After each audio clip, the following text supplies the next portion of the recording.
True Romance, a film written by Quentin Tarantino, directed by Tony Scott, the director of Top Gun, Beverly Hills Cop 2, and Days of Thunder. He is also an acclaimed director who happened to direct True Romance. This film I rented from the library just as the pandemic was taking off, and I binged on it many times. I love True Romance, and I'm so blessed that I found this at the pawn shop. I actually want, if or when Val Kilmer or Christian Slater go to Comic-Cons that are nearby, I'm going to get this DVD signed. This is actually a special. This is actually one of those old DVDs.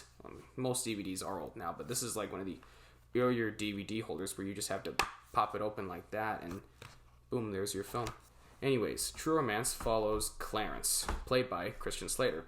Clarence is a huge Elvis fan and a huge moviegoer. He's a film buff and a comic book buff. He falls in love with a young lady named Alabama. The two meet at the movie theater on the eve of his birthday, and throughout the night they fall in love. But after spending the night together, Clarence finds out that Alabama is actually a call girl and is ruled by a very violent pimp named Drexel, played by Gary Oldman. This movie has an all-star cast. It really does. There's Samuel L. Jackson, Christopher Walken, Dennis Hopper, Patricia Arquette, Brad Pitt, and others. This film also introduced the world to James Gandolfini. This was just 6 years before James Gandolfini was cast in The Sopranos. After Clarence confronts Drexel, he grabs a suitcase that he thinks is filled with Alabama's belongings or clothes. But it turns out there are no clothes. It's all drugs, cocaine. So the two embark on a mission to sell it in Los Angeles.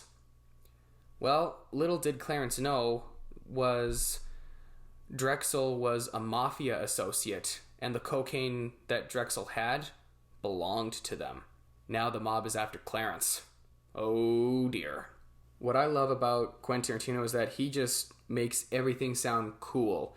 Every scene that he writes, whatever characters are talking about, they just sound cool. Like, if you want to see an example, take the introduction scene from Pulp Fiction when we meet Samuel L. Jackson and John Travolta when they're on their way to do their job.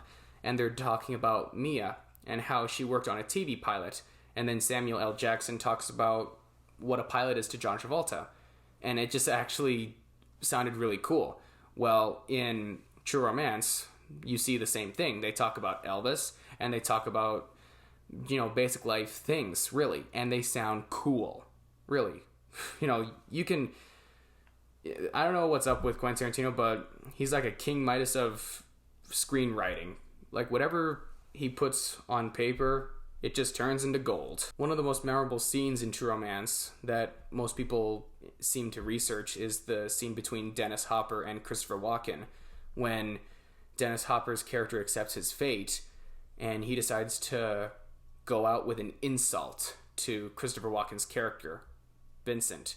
Whenever I watch a movie that makes me gesture like this, similar to what I'm doing to you guys right now, that's a sign that tells me this movie is great.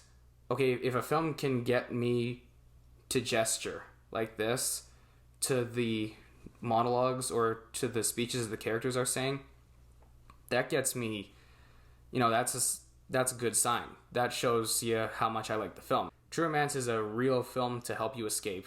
I love True Romance so much that, as you see, I bought it. I own it.